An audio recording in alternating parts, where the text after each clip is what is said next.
নমস্কার বন্ধুরা, আজ বেরিয়ে পড়লাম বৃন্দাবন। বৃন্দাবনে চারধাম মন্দির আছে, সেই মন্দির আপনাদের দেখাবো। বাচ্চাদের স্কুল ছুটি পড়ে গেছে, ভাবলাম একটু ঘুরে আসি। প্রচণ্ড ভিড়, ভীষণ ভালো একটা ওয়েদার।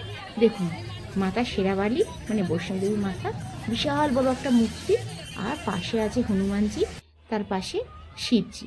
আমরা মন্দিরে এন্ট্রি করছি। এই ঢোকার রাস্তাটা হঠাৎই প্ল্যান করলাম, চলো ঘুরে আসি, বাচ্চাদের ছুটি পড়ে গেছে, ওয়েদারটাও ভালো ছিল। আচ্ছা, এইটা হচ্ছে গুফা এন্ট্রি, মানে এখন গুফাতে কাজ হচ্ছে, সেই কাজ হচ্ছে বলে এখন 1 মাস ধরে বন্ধ। তা আমরা গুফার ওপর দিয়েই রাস্তা দিয়ে দেখাবো আপনাকে পুরো মন্দিরটা, দারুণ সুন্দর। আমাদের আগ্রা থেকে 50 কিলোমিটার দূর হচ্ছে বৃন্দাবন। বাসে করেই বেরিয়ে পড়েছি, আমি, আমার বাচ্চারা আর আরও 2-3টে ফ্যামিলি বেরিয়ে পড়েছি। ওই দেখুন শিবজির মন্দির বিশাল বড়, আর এই যে মাতা শেরাবালি আর হনুমানজির মন্দির। আপনারা কখনো বৃন্দাবন মথুরা ঘুরতে এলে অবশ্যই চারধাম মন্দিরে ঘুরবেন, খুব ভালো লাগবে। চারধাম মন্দির দর্শন করার পর আপনাদের দেখাবো মেন বাকি বিহারী মন্দিরও যাব, আর প্রেম প্রেম মন্দির কিংবা ইস্কনের মন্দির, যেখানে যাব পুরো ভিডিও আপনাদের দেখাবো। দেখুন কি দারুণ লাগছে, মন্দিরটা বিশাল বড় এলাকা নিয়ে মন্দিরটা তৈরি হয়েছে। এইটা হচ্ছে গঙ্গাজি, গঙ্গাজি বইছে, এই যে গঙ্গার জল। আর এটা হচ্ছে শেরাবালি মা মানে বৈষ্ণোদেবী মা, যেটা আমাদের কাটরাতে আছে, জম্বুতে, সেই শেরাবালি মা বিশাল বড়। এই দেখুন, এটা গুফা, এখন গুফার এন্ট্রিটা বন্ধ করে দিয়েছে, নাহলে ওইটাও দারুণ। এই যে গুফার এন্ট্রিটা বন্ধ করে দিচ্ছে, এইটা গুফার সাইড দিয়ে একটা টেম্পল আছে, যেখানে আপনার এখানে শেরাবালি মা, পুরো পিতলে শেরাবালি মা, বিশাল বড় বড়, আপনাদের দেখাবো, দারুণ। এটা ভেতরটা অনেকটা বড়, ভেতরটা দেখুন কি দারুণ একটা, দেখুন একটা সিংহর মুখ, খুব সুন্দর মন্দিরটা। আপনারা কিন্তু মথুরা বৃন্দাবনে এলে অবশ্যই বৃন্দাবনে এই চারধাম মন্দিরে দর্শন করবেন, খুব ভালো লাগবে। আপনাদের দেখাও পুরো সাইড জুড়ে কম করে 100-150টা মূর্তি রয়েছে, অসম্ভব সুন্দর। আমরা অনেকবার এসেছি, আমরা তো আগ্রায় থাকি, অনেকবার আমরা এখানে বৃন্দাবন এসেছি, মথুরা এসেছি, কিন্তু চারধাম মন্দিরে আমরা কোনোবারই আসিনি, কারণ যখন আসি প্রচণ্ড গরম থাকে, আর আসার হয় না। এইবারে ওয়েদারটা ভালো ছিল, হঠাৎ প্ল্যান করে বেরিয়ে পড়লাম। এই যে দেখুন শেরাবালি মা, পুরো গোল্ডেন কালারে, পুরো পিতলে, কি দারুণ, খুব মানে নতুন মন্দিরটা, ওই যে বেশি দিন হয়নি, 2 বছরও হবে না, 1.5 বছরের মতো হয়েছে মন্দিরটা হয়েছে। অনেকবার প্ল্যান করেছি আসবো বলে, কিন্তু আসা হয় না। আমরা বাঁকে বিহারী মন্দির দর্শন করে বেরিয়ে পড়ি, কারণ এত গরমে এখানে পা রাখা যায় না। তো শীতকালে এলেই ভালো হয়। আপনারা কখনো যদি আগ্রা ভ্রমণ কিংবা মথুরা বৃন্দাবনে আসেন, তা আপনাদেরকে এইটাই বলবো, গরমে কখনো আসবেন না। ডিসেম্বর থেকে আপনারা নভেম্বরেও আসতে পারেন, নভেম্বর, ডিসেম্বর, জানুয়ারিটা স্কিপ করে দেবেন, জানুয়ারিতে আসবেনই না। ফেব্রুয়ারি, মার্চ, কারণ জানুয়ারিতে অসম্ভব গরম, মানে ঠান্ডা থাকে, আর কুয়াশা, মানে কিছু দেখা যায় না সেরকম, ভীষণ অসুবিধা হয়। তা আপনারা সবথেকে বেস্ট মাস হচ্ছে নভেম্বর, ফেব্রুয়ারি, মার্চ। কিন্তু মার্চে বাচ্চাদের পরীক্ষা থাকে বলে অনেকে আসতে পারে না, কিন্তু নভেম্বরে অবশ্যই আসবেন। অক্টোবরে কিন্তু গরম থাকে, রোদ থাকে প্রচণ্ড। আপনাদেরকে আজকে রান্নার কোনো ভিডিও আমরা দিতে পারলাম না, দেখুন তিরুপতি বালাজি, রান্নার ভিডিও দিতে পারলাম না। তো ঘুরতে যে গেছি সেই ভিডিও দেবো। এই ভিডিওটা অনেকটা বড় হয়ে যায় বলে মানে কিছুটা এই চারধাম মন্দিরটা আপনাদের শুধু দেখাবো, এরপরে বাঁকে বিহারী দর্শন আর ইস্কনের মন্দির মিলিয়ে একটা ভিডিও আপনাদেরকে দেবো। আপনারা যখনই আসবেন একটু ওয়েদারটা ভালো থাকলে সেটাই ভালো, নাহলে কিন্তু ঘুরতে পারবেন না। এখানে প্রচণ্ড ভ্যাবসা গরম, কিন্তু ওয়েদারটা খুব ভালো ছিল, বৃষ্টি হচ্ছিল, মানে বৃষ্টি হয়নি, মেঘলা, তাই জন্য ভাবলাম যাই, হঠাৎ ঘুরে আসি। দেখুন কি দারুণ লাগছে। এখানে না যে দেওয়ালে যে কালার আছে, এই লাইটের যে কালারগুলো, সবুজ নীল, সব কালারগুলো না চেঞ্জ হয়ে যায় কিছুক্ষণ পর পরই। আর প্রেম মন্দির তো অসম্ভব সুন্দর, এখানে অসম্ভব সুন্দর। আপনারা আসবেন অবশ্যই। প্রেম মন্দির দর্শন করতে গেলে কিন্তু সন্ধ্যেবেলায় দর্শন করবেন, কারণ সন্ধ্যেবেলায় যে লাইটিং থাকে সেইটার দেখার মজাই আলাদা। দেখুন, আমি পুরো ভিডিও বানিয়েছি, পুরো দেওয়ালে যত ঠাকুর আছে সব ঠাকুরের যতখানি পেরেছি বানিয়ে নিয়েছি ভিডিও।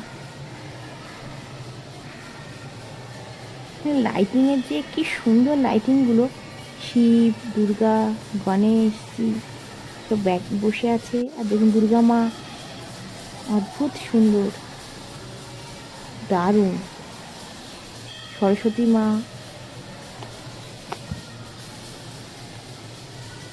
এটা লক্ষ্মী মা,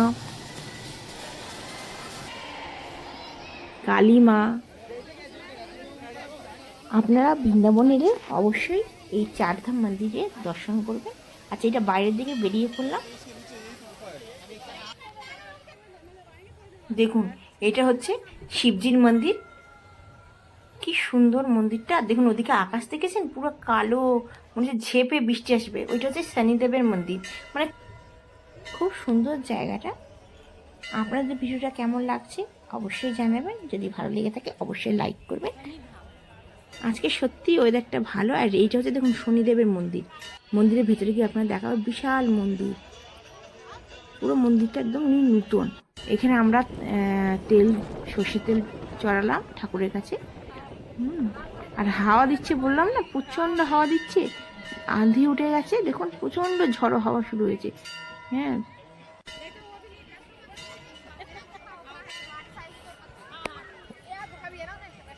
এবার চলুন আমার সাথে ভেতরে দারুণ। এই শনিদেবের মন্দিরে যে বড় ঠাকুর, বিশাল বড় একটা মূর্তি, পিতলের, হাতে থাকে, আছে বিশাল বড় একটা পৃথিবী নিয়ে রয়েছে। দারুণ, খুবই সুন্দর।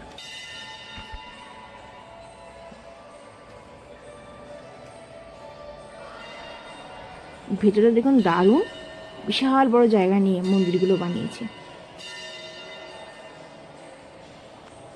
আপনাদের দেখাবো বড় ঠাকুরের মূর্তিটা, বিশাল বড়। এখানে মানে এত সুন্দর, মানে দেখার পর আর বেরোতে ইচ্ছে হয় না।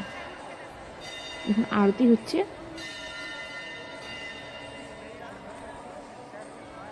দেখুন কি বিশাল বড় ঠাকুরের মূর্তিটা, বিশাল বড়, দারুণ। মানে এইখানে দাঁড়ালে না, মানে বেরোতে ইচ্ছা হবে না, এত সুন্দর। এবারেই বড় ঠাকুরের মন্দির থেকে বেরিয়ে যাব। আপনারা কিন্তু বৃন্দাবন এলে এটা কিন্তু মিস করবেন না, দারুণ। এই দেখুন সেরা একবার অদ্ভুত চমক দিচ্ছে। এটা হচ্ছে রাধাকৃষ্ণের মন্দির।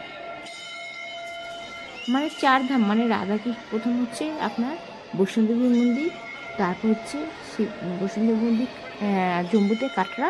আচ্ছা, তারপর হচ্ছে কেদারনাথ শিবজির মন্দির, তারপর দিচ্ছে যে রাধাকৃষ্ণের মন্দির, এটা তিনটে। আর আরেকটা হচ্ছে শনিদেবের মন্দির। আমরা বেরিয়ে পড়লাম। দেখুন বাইরের দিকটা, এটা শিবধাম, শিব মন্দিরটা শিবধাম। এটা হচ্ছে, এবার আমরা শিব মন্দিরে যাচ্ছি। রাধাকৃষ্ণ মন্দির থেকে এলাম, তারপর শিব মন্দিরে যাচ্ছি আমরা। দেখুন কি দারুণ, অনেক বড় এটা শিবলিঙ্গটা। এখানে আপনারা এসে জল দিতে পারবেন, দুধ জল। ভেতরটা দেখাচ্ছি ঘুরে, অদ্ভুত সুন্দর। আপনারা কিন্তু বৃন্দাবন এলে, মথুরা এলে এটা কিন্তু মিস করবেন না। চারধামের মধ্যে অসম্ভব সুন্দর। দেখুন শিবজি দেখলেন কি সুন্দর বড়।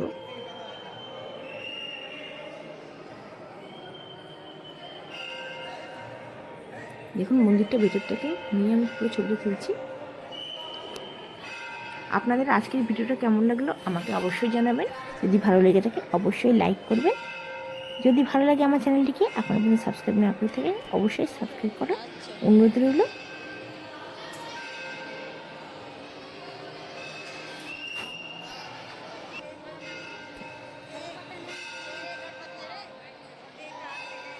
দেখুন কি দারুণ লাগছে শিব পার্বতীকে, কি বিশাল বড় মূর্তি। মাঝে মাঝে লাইট অফ হয়ে যাচ্ছে, অন হচ্ছে, খুব সুন্দর। আর শিব মন্দিরের চারিদিকে পুরো শিবলিঙ্গ দেখেছেন, পুরো পেতলে, অসম্ভব সুন্দর। মানে নিজের চোখে না দেখলে কিন্তু এর মানে সৌন্দর্য আপনারা বুঝতে পারবেন না। দেখুন লাইট অফ হয়ে গেছে, আবার লাইট এসে যাবে। নিজের চোখে দেখবেন, দারুণ লাগবে, খুব সুন্দর। মানে আমি শুনেছি এখানে চারধাম মন্দির খুব সুন্দর, আমি কোনোদিনও আসিনি। মানে আমি এসে এত আমার ভালো লেগেছে, প্রত্যেকবার আমি আসবো। আচ্ছা, এবার বেরিয়ে পড়লাম বাইরের দিকে। আর দেখুন এই বেরোনোর দিকে ঝর্ণার জল পড়ছে, এখানে বলে গঙ্গাজি। খুব সুন্দর হাওয়া দিচ্ছে, আর জলগুলো ছিটকে পুরো গায়ে আসছে। দারুণ বানিয়েছে এই মন্দিরটা। এই মন্দিরটা বানাতে অনেক দিন সময় লেগেছে, মোটামুটি শুনেছিলাম 1 বছর মতন টাইম লেগে গেছে মন্দিরটা বানাতে। অসম্ভব হাওয়া চলছে। এবার বেরিয়ে পড়লাম বাইরের দিকে, এক ফোঁটা করে বৃষ্টি পড়ছে, ওয়েদারটা ভীষণ হাওয়া চলছে, কখন বৃষ্টি এসে যাবে। তো আপনাদের দেখাবো, এখানে আমরা আটকে গেছিলাম 2 ঘন্টা, প্রায় 2 থেকে 3 ঘন্টা বৃষ্টি হয়েছে আর পুরো রাস্তায় জল জমে গেছে। আজকে এইটুকুনি ভিডিওটা দিলাম, এর পরের ভিডিওটা আবার দেবো। আর বেশি ভিডিওটা দিলে অনেকটা বড় হয়ে যাচ্ছে। আবার আমি বাকি বিহারি মন্দির দর্শন আর প্রেম মন্দির আগে যাই কিংবা ইস্কনের মন্দিরে যাই, যেখানে যাবো পুরো আরেকটা ভিডিও আপনাদের দেবো। আপনারা ভালো থাকবেন, সুস্থ থাকবেন, এই কামনা করে আজকে ভিডিওটা শেষ করছি। Bye bye.